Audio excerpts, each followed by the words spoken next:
Hi friends, welcome to Chennai Food. Ration அரிசியிலே பஞ்சு மாதிரி இட்லி தோசை செய்யறதுக்கான மாவு எப்படி அரைக்கிறதுன்னு பார்க்க போறோம். வாங்க பார்க்கலாம். இட்லி தோசை மாவு அரைக்கிறதுக்காக நான் ரேஷன் அரிசி தான் எடுத்திருக்கேன். ரேஷன் புழுங்கல் அரிசி இது ரேஷன் பச்சரிசி. ரேஷன் புழுங்கல் அரிசி பச்சரிசியில எப்பவுமே கல்லு நெல்லுலாம் இருக்கும். இந்த பாருங்க, அதுல இருக்கிற நெல்லு கல்லு கருப்பு அரிசி எல்லாத்தையும் நான் தனியாக எடுத்துட்டேன். இந்த அரிசியில் ரொம்ப இல்லை, கொஞ்சமாக தான் இருந்தது. இது எல்லாத்தையும் நம்ம நீக்கிட்டு தான் நம்ம எப்போவுமே ஊற வைக்கணும். நான் இந்த ஆழாக்கில் 5 ஆழாக்கு ரேஷன் புழுங்கல் அரிசி எடுத்திருக்கேன். பார்க்கறதுக்கு கலர் இப்படி தான் இருக்கும். நம்ம ஊற வச்சு நல்லா கழுவிட்டோம்னா நல்லா ஒயிட் கலரில் வந்துடும். இந்த ஆழாக்கில் 5 ஆழாக்கு நான் ரேஷன் புழுங்கல் அரிசி எடுத்திருக்கேன். இதே ஆழாக்கில் 5 ஆழாக்கு பச்சரிசி எடுத்திருக்கேன். நான் எப்போவுமே சமமாக போட்டு தான் அரைப்பேன். அப்போ தான் இட்லி தோசை ரெண்டுமே நமக்கு நல்லா வரும். இப்போ இந்த ரெண்டுத்தையும் நான் பாத்திரத்துக்கு மாற்றிட்டு தண்ணி பிடிச்சிட்டு எப்படி கழுவுறதுன்னு பார்ப்போம். ரேஷன் புழுங்கல் அரிசி பச்சரிசி ரெண்டையுமே நாம் ரெகுலராக மாவு அரைக்கிறதுக்கு ஊற வைக்கிற பாத்திரத்துக்கு மாற்றுற மாதிரி நானும் மாற்றி விட்டுட்டேன். பாருங்கள், 2 அரிசியும் நல்லா கலந்து விட்டுட்டேன். புழுங்கல் அரிசியும் பச்சரிசி ரெண்டும் இப்போ ஒன்றா கலந்துருச்சு. இப்போ இதில் நான் தண்ணி பிடிச்சிட்டு வந்துடுறேன். இதை எப்படி கழுவணுன்ட்டு பார்ப்போம். அரிசி சேர்த்து விட்ட பாத்திரத்தில் நான் தண்ணி அதிகமாகவே பிடிச்சிட்டு வந்திருக்கேன். இந்த மாதிரி நல்லா கையில் இப்படி பிசைஞ்சு விட்டுட்டு நல்லா கழுவுங்க. இது மாதிரி கழுவும் பொழுது இதில் இருக்கிற தவிடெல்லாம் நல்லாவே நீங்கிடும். ஒரு 4 தடவை இந்த மாதிரி நம்ம நல்லா களைஞ்சி கழுவி தண்ணியை வடிச்சிட்டு அதுக்கப்புறமா தான் ஊற விடணும். ஒரு 6 மணி நேரம் ஊற விட்டால் அரிசி நல்லா ஊறிடும். ஒரு 5 மணி நேரம் ஊறினாலே போதும். 6 மணி நேரம் ஊறிச்சுன்னா சீக்கிரமாக நமக்கு அரிசி நல்லா மசிஞ்சிடும். இந்த தண்ணியை நான் வடிச்சிட்டு 4 முறை நான் கழுவி எடுக்க போகிறேன். அரிசியை நான் 4 முறை நல்லா கழுவி எடுத்துட்டேங்க. தண்ணி பாருங்கள், தண்ணி பார்க்கும்போதே தெரியும். 4 முறை கழுவி நான் வடிச்சிட்டேன். இப்போ தண்ணி நல்லா தெளிவாக இருக்குது. பாருங்கள், அரிசி இந்த அளவுக்கு நல்லா கலர் மாறி இருக்கு. பாருங்கள், முதல்ல எப்படி இருந்தது, இப்போ இந்த அளவுக்கு இருக்குது. இந்த அரிசியை நான் ஒரு 6 மணி நேரம் ஊற விட போகிறேன். ஊறினதுக்கு அப்புறமா ஒரு 2 முறை இல்லை 3 முறை கழுவி தண்ணி வடிச்சிட்டு அதுக்கப்புறமா தான் அரைப்போம். அப்போ எப்படி இருக்குதுன்னு நான் உங்களுக்கு காட்டுறேன். இப்போ 6 மணி நேரம் இந்த அரிசி ஊறணும். அரிசி நம்ம ஊற வச்சுட்டோங்க. அரிசி ஊற வைக்கும் பொழுதே நம்ம வெந்தயம் சேர்த்து ஊற வச்சிடலாம். உளுத்தம்பருப்பு நம்ம அரைக்கிறதுக்கு 1 மணி நேரம் முன்னாடி ஊற வச்சா போகிறோம். அது நான் உங்களுக்கு அப்புறமா வீடியோவில் காட்டுறேன். இப்போ நம்ம வெந்தயத்தை ஊற வச்சிடலாம். வெந்தயம் நான் 2 டேபிள் ஸ்பூன் அளவுக்கு எடுத்துருக்கிறேன். அரிசியோட அளவுக்கு தகுந்தா போல், உளுந்துடைய அளவுக்கு தகுந்தா போல் நீங்கள் வெந்தயம் எடுத்துக்கோங்க. நான் 10 ஆழாக்கு அரிசி போட்டிருக்கேன். ஆழாக்கில் உளுத்தம்பருப்பு நான் 1 ஆழாக்கு சேர்க்க போகிறேன். அதுக்கு தகுந்தா போல் 2 டேபிள் ஸ்பூன் நான் வெந்தயம் எடுத்துருக்கிறேன். வெந்தயம் ஊறுறதுக்கு நமக்கு நேரம் ஆகும். அதனால் அரிசி ஊற வைக்கும் பொழுதே தனியாக ஒரு கிண்ணத்தில் போட்டு நம்ம ஊற வச்சிடலாம். வெந்தயம் ஊறுறதுக்கு தேவையான அளவு தண்ணி சேர்த்து விட்டுடலாம். அவ்வளோதாங்க. இதுவும் நல்லா அரிசியோடு சேர்ந்து இந்த தனியாக ஊறட்டும். அது 6 மணி நேரம் ஊறுற மாதிரி வெந்தயமும் 6 மணி நேரம் ஊறட்டும். நான் மூடி போட்டு வச்சிடுறேன். அரிசியும் வெந்தயமும் 6 மணி நேரம் நான் ஊற வைக்கணும்னு உங்ககிட்ட சொல்லியிருந்தேன். இப்போ 5 மணி நேரம் ஆயிடுச்சு. இப்போ உளுந்து அரைக்கிறதுக்கு 1 மணி நேரம் முன்னாடி நம்ம உளுந்தை ஊற வைக்கணும். நான் உளுத்தம்பருப்பு எடுத்து வச்சுருக்கேன். அதுக்கு ஒரு பாத்திரமும் எடுத்து வச்சுருக்கேன். எதனால நம்ம 1 மணி நேரத்துக்கு முன்னாடி ஊற வைக்கிறோன்னா அந்த உளுந்தில் இருக்கிற அந்த பசைத்தன்மை நீங்கிடும். நம்ம முன்னாடியே ஒரு 5 மணி நேரம் 6 மணி நேரம் முன்னாடியே ஊற வச்சோம்னா அதில் இருக்கிற பசைத்தன்மை நீங்கிட்டு இட்லி சாஃப்டாக வராது. அதுக்காக தான் 1 மணி நேரம் முன்னாடி ஊற வச்சா போதும்னு நான் சொல்லியிருக்கிறேன். இப்போ நான் 1 மணி நேரம் முன்னாடி தான் உளுந்தை ஊற வைக்க போகிறேன். இந்த அரிசிக்கு தேவையான உளுந்தை நான் பாத்திரத்துக்கு மாற்றிக்கிறேன். ஏற்கனவே இந்த ஆழாக்கில் தான் நான் அரிசி சேர்த்துருந்தேன். 5 ஆழாக்கு பச்சரிசி, 5 ஆழாக்கு புழுங்கல் அரிசி, ரெண்டுமே ரேஷன் அரிசி தான் நான் சேர்த்துருந்தேன். இப்போ இதில் 1 ஆழாக்கு நான் உளுத்தம்பருப்பு சேர்க்க போகிறேன். நீங்கள் எவ்வளவு அரிசி எடுக்கிறீங்களோ, எந்த டம்ளரில் எந்த ஆழாக்கில் எடுக்கிறீங்களோ அதுக்கு தகுந்த போல் நீங்கள் உளுந்து எடுத்துக்கோங்க. பாதி அரிசி எடுக்கிறதா இருந்தால் நீங்கள் 3/4 ஆழாக்கு சேர்த்துக்கலாம். இப்போ நான் 10 ஆழாக்கு அரிசி எடுத்ததுனால இதில் நான் 1 ஆழாக்கு உளுந்து சேர்க்குறேன். எப்போவுமே இந்த மாதிரி ஆழாக்கு ஃபுல்லாக குவிச்சு போட்டு தான் நம்ம அளக்கணும். பாருங்கள், 1 ஆழாக்கு இன்னொரு 1/2 ஆழாக்கு சேர்த்துக்கலாம். பாருங்கள், இன்னொரு 1/2 ஆழாக்கு எடுத்துட்டேன். மொத்தம் 1/2 ஆழாக்கு நான் எடுத்துருக்கிறேன். சேர்த்து விட்டுட்டு நம்ம தண்ணி சேர்த்துடலாம். உளுந்து நம்ம கழுவிட்டு ஊற வைக்கணும்னு அவசியம் கிடையாது. நம்ம அரைக்கிறதுக்கு முன்னாடி 1 முறை கழுவிட்டா போதும். தேவையான அளவு தண்ணி சேர்த்து விட்டுடுங்க. 1 மணி நேரம் உளுந்து நல்லா ஊறட்டும். ஊறினதுக்கப்புறமா எப்படி அரைக்கிறதுன்னு பார்ப்போம். அரிசி வெந்தயம் ரெண்டையும் ஊற வச்சு 6 மணி நேரம் ஆயிடுச்சு. பாருங்கள், அரிசி நல்லாவே ஊறி இருக்குது. பழுப்பு கலராக இருந்த அரிசிலாம் பாருங்கள் நல்லா ஒயிட் கலராக ஆயிடுச்சு. இதை நம்ம அரைக்கிறதுக்கு முன்னாடி ஒரு 2 தடவை கழுவிட்டு தண்ணி வடிச்சிட்டு அரைக்கிறதுக்கு யூஸ் பண்ணிக்கலாம். வெந்தயம் பாருங்கள், அதுவும் நல்லாவே ஊறி இருக்கு. நான் அரிசி ஊற வைக்கும் பொழுதே வெந்தயம் ஊற வச்சுட்டேன். வெந்தயம் உடம்புக்கு ரொம்பவே நல்லது, ரொம்ப குளிர்ச்சியை கொடுக்கும். இந்த வெந்தயம் போட்டு நம்ம இட்லி தோசை செஞ்சோம்னா ரொம்ப டேஸ்ட்டாகவும் இருக்கும், உடம்புக்கும் ரொம்ப நல்லது. இந்த தண்ணியோடு சேர்த்து தான் நான் அரைக்க போகிறேன். அதனால் அப்படியே வச்சுருக்கேன். உளுத்தம்பருப்பு ஊற வச்சு 1 மணி நேரம் ஆகுது. பாருங்கள், உளுந்து நல்லா ஊறி இருக்குது. இந்த தண்ணியை நல்லா 1 முறை கழுவி வடிச்சிட்டு இதை நான் இப்படியே அரைக்க போகிறேன். ஃபஸ்ட்டு வெந்தயத்தை நாம் கிரைண்டரில் போட்டு அரைச்சிக்கலாம். கிரைண்டரில் மாவு அரைக்கிறதுக்கு முன்னாடி இந்த ட்ரம்மு, இந்த அரைக்கிற கல், இதோடைய மூடி எல்லாத்தையும் ஒரு தடவை வாஷ் பண்ணிவிட்டு தண்ணி வடிச்சிட்டு அதுக்கப்புறமா செட் பண்ணுங்கள். அப்போ தான் சுத்தமாக இருக்கும், தும்பு தூசியெல்லாம் இல்லாமல் இருக்கும். ஃபஸ்ட்டு இந்த ஊற வச்ச வெந்தயத்தை நான் கிரைண்டரில் சேர்த்து விட போகிறேன். சேர்த்து விட்டுட்டு நம்ம கிரைண்டரை ஆன் பண்ணி விட்டுடலாம்.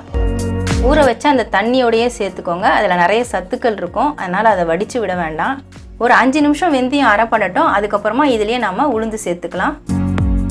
வெந்தயம் ஒரு 5 நிமிஷம் நான் அரைப்படுறதுக்காக விட்டுட்டேங்க.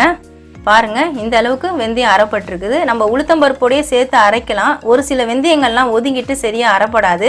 அதனால் நான் எப்போவுமே தனியாக வெந்தயத்தை ஊற வச்சுட்டு இந்த மாதிரி ஒரு சுற்று ஒரு 5 நிமிஷம் அரைய விட்டுட்டு அதுக்கப்புறமா தான் நான் உளுந்து சேர்ப்பேன். இப்போ நான் உளுத்தம்பருப்பு கொஞ்சம் சேர்க்க போகிறேன். சேர்க்கறதுக்கு முன்னாடி கொஞ்சம் தண்ணி சேர்த்து விட்டுட்டு நம்ம சேர்த்தோம்னா கல்லில் சிக்காமல் ஃப்ரீயாக ஓடும். நான் பேசுகிறது வாய்ஸ் உங்களுக்கு கேட்கணுங்கிறதுக்காக தான் நான் கிரைண்டரை ஆஃப் பண்ணிவிட்டு பேசிகிட்ருக்கிறேன். நீங்கள் கிரைண்டரை ஆன் பண்ணிவிட்டு கல் நல்லா சுற்றிட்டு இருக்கும்போதே கூட நீங்கள் வெந்தயம், உளுத்தம்பருப்பு, அரிசி அந்த மாதிரி சேர்த்துக்கலாம். நான் கொஞ்சம் தண்ணி சேர்த்து விட்டுறேன். 1/2 டம்ளர் அளவுக்கு தண்ணி சேர்த்துருக்கேன். இப்போ நான் கிரைண்டரை ஆன் பண்ணிவிட்டு உளுத்தம்பருப்பை கொஞ்சம் கொஞ்சமாக சேர்த்து விட போகிறேன்.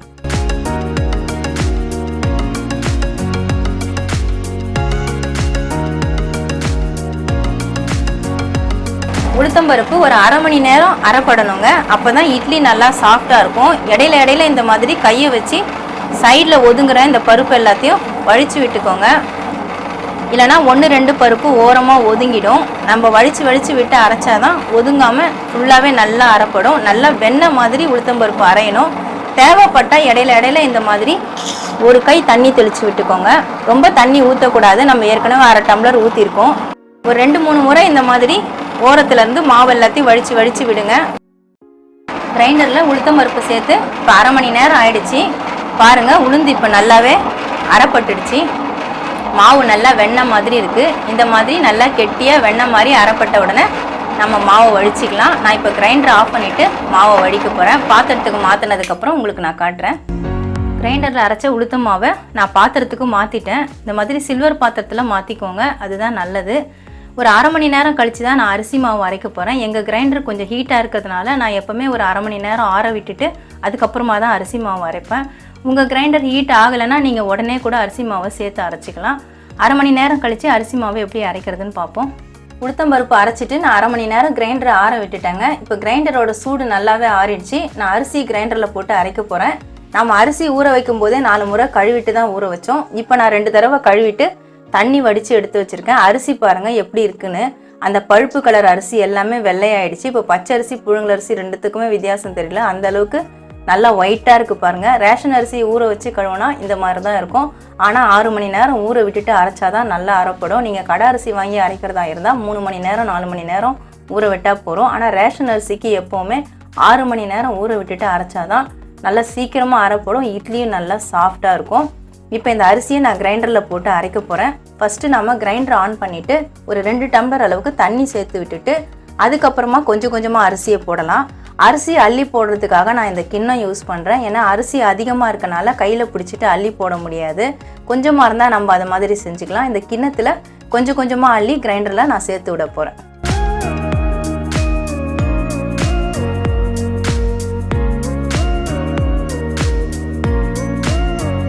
நான் ஊற வச்ச அரிசி எல்லாத்தையும் கிரைண்டரில் சேர்த்து விட்டுட்டேங்க. நம்ம அரைக்கிறதுக்கு ஆரம்பிக்கும் பொழுது நான் 2 டம்ளர் அளவுக்கு தண்ணி ஊற்றியிருந்தேன். இடையில அரிசி சேர்க்கும் பொழுதெல்லாம் கொஞ்சம் கொஞ்சமாக நான் தண்ணி சேர்த்து விட்டேன். மொத்தம் 1/2 லிட்டர் அளவுக்கு நான் தண்ணி சேர்த்துருக்கிறேன். இந்த தண்ணியே இந்த மாவுக்கு போதும். ரொம்ப மாவு தண்ணியாக இருந்ததுன்னா நமக்கு இட்லி வராது. நல்லா திக்காக வேணும்னா இந்த அளவுக்கு தண்ணி சேர்த்தா போதும். நீங்கள் இதே மாதிரி அரைச்சிக்கோங்க. இப்போ இந்த கிரைண்டரில் சேர்த்து விட்டு மாவு பாதி அளவுக்கு அரைப்பட்டுருக்குது. நான் இப்போ உப்பு சேர்த்துட போகிறேன். ஒரு கையளவுக்கு நான் கல் உப்பு எடுத்துருக்கிறேன். இதை நான் சேர்த்து விட்டுறேன். நான் 2 கிலோ அரிசி எடுத்தனால ஒரு கை அளவுக்கு எடுத்திருக்கேன். நீங்கள் எடுக்கிற அரிசிக்கு தகுந்த போல் உப்பு பார்த்து சேர்த்துக்கோங்க. எப்போவுமே அரிசி பாதி அரைஞ்ச உடனே உப்பு சேர்த்துட்டோம்னா அதுவும் சேர்ந்து அரைப்பட்டுடும், சீக்கிரமாகவே அரைப்பட்டுடும். அரிசியை கிரைண்டரில் சேர்த்து விட்டு ஒரு 1/2 மணி நேரம் தாங்க ஆச்சு. அரிசி நல்லா அரைஞ்சிடுச்சு பாருங்கள். ரொம்ப வழவழப்பாக அரைக்கக்கூடாது. லேசான ஒரு கொரகொரப்பு, இந்த மாதிரி விரலில் தேய்ச்சி விட்டால் லேசான ஒரு கொரகொரப்பு தெரியணும். அந்த மாதிரி அரைச்சிக்கோங்க. அப்போ தான் இட்லி நல்லா வரும். இப்போ இந்த மாவை நம்ம ஏற்கனவே அரைச்சி வச்சுருக்கிற உளுத்து மாவு இருக்கிற தூக்கில் சேர்த்து விட்டுடலாம். கிரைண்டரில் அரைச்ச அரிசி மாவை நான் இந்த உளுந்து மாவு அரைச்ச பாத்திரத்தில் மாற்றி விட்டுட்டேங்க. எப்போவுமே நம்ம அரிசி மாவை உளுந்து மாவோடு சேர்க்கும் பொழுது அரிசி மாவு எல்லாமே கீழே போய் உட்காந்துரும், உளுந்து மாவு எல்லாமே மேலே வந்துடும். பாருங்கள், உங்களுக்கு பார்க்கும்போதே தெரியும். இப்போ இதை நம்ம நல்லா அடித்து கலக்கணும். கரண்டிலாம் போட்டு கலக்கக்கூடாது. நல்லா கையை யூஸ் பண்ணிவிட்டு நல்லா அடித்து நம்ம கலந்து விடணும். இந்த மாதிரி நல்லா கலந்து விடுங்க. அடியில் இருக்கிற மாவு சுற்றிலும் இருக்கிற மாவு எல்லாத்தையும் நல்லா வழித்து விட்டு அரிசி மாவு உளுத்த மாவு ரெண்டும் ஒன்றா கலக்கணும். அந்த மாதிரி நல்லா கலந்து விடுங்க. பாருங்க, அரிசி மாவும் உளுத்து மாவையும் நல்லா நான் கலந்து விட்டுட்டேன். இந்த மாவு வெளியில் 8 மணி நேரம் இருக்கணும். இதுக்கு தகுந்தா போல் நீங்கள் கொஞ்சம் பெரிய பாத்திரமாகவே வச்சுக்கோங்க. பாருங்கள், நான் கொஞ்சம் எந்த அளவு கேப் இருக்கிற மாதிரி வச்சுருக்கிறேன். ஏன்னா மாவு பொங்கி வரும்பொழுது வெளியே வர்றதுக்கான வாய்ப்பு இருக்குது. அதனால் பாத்திரம் எப்போவுமே சுகராக வைக்காதீங்க. அப்படி நீங்கள் வைக்கிறதா இருந்தால் 2 பாத்திரத்தில் மாற்றி வச்சுக்கோங்க. இந்த மாவை நான் 8 மணி நேரம் வெளியில் வைக்க போகிறேன். மாவு நல்லா புளிச்சதுக்கப்புறமா தான் நம்ம இட்லி தோசை செய்ய போகிறோம். இட்லி தோசை மாவை அரைச்சி வச்சு 8 மணி நேரம் ஆயிடுச்சுங்க. நான் மூடி போட்டுட்டு கீழே தாம்பாளத்தட்டு ஒன்று வச்சுருக்கிறேன். எதுக்காக இந்த தாம்பாளத்தட்டு வைக்கிறோன்னா மாவு சில நேரம் பொங்கிட்டு கீழே தரையெல்லாம் ஒழிஞ்சிரும். அது மாதிரி வழிஞ்சிதுன்னா அந்த மாவை நம்ம யூஸ் பண்ண முடியாது. இது மாதிரி தட்டில் ஒழிஞ்சிச்சுன்னா அந்த மாவை நம்ம எடுத்து யூஸ் பண்ணிக்கலாம். அதுக்காக தான் நான் தட்டு வச்சுருக்கிறேன். நீங்களும் இதே மெத்தடை ஃபாலோ பண்ணிக்கோங்க. இப்போ நான் மூடியை திறந்துட்டு மாவு எப்படி இருக்குன்னு பார்க்க போகிறேன். பாருங்கள், மாவு நல்லாவே பொங்கி இருக்குது. ஆனால் வெளியே தான் வரலை, ஃபுல்லாக பொங்கி இருக்கு பாருங்கள். இந்த மாவை நல்லா கையை போட்டு நான் அடித்து கலக்க போகிறேன். ஏற்கனவே நம்ம மாவு அரைச்ச உடனே எப்படி கை போட்டு அடித்து கலக்கணுமோ அந்த மாதிரி கை போட்டு அடித்து கலக்கிக்கோங்க. கரண்டியில் கலக்கினா அடி மாவுலாம் சரியாக கலங்காது.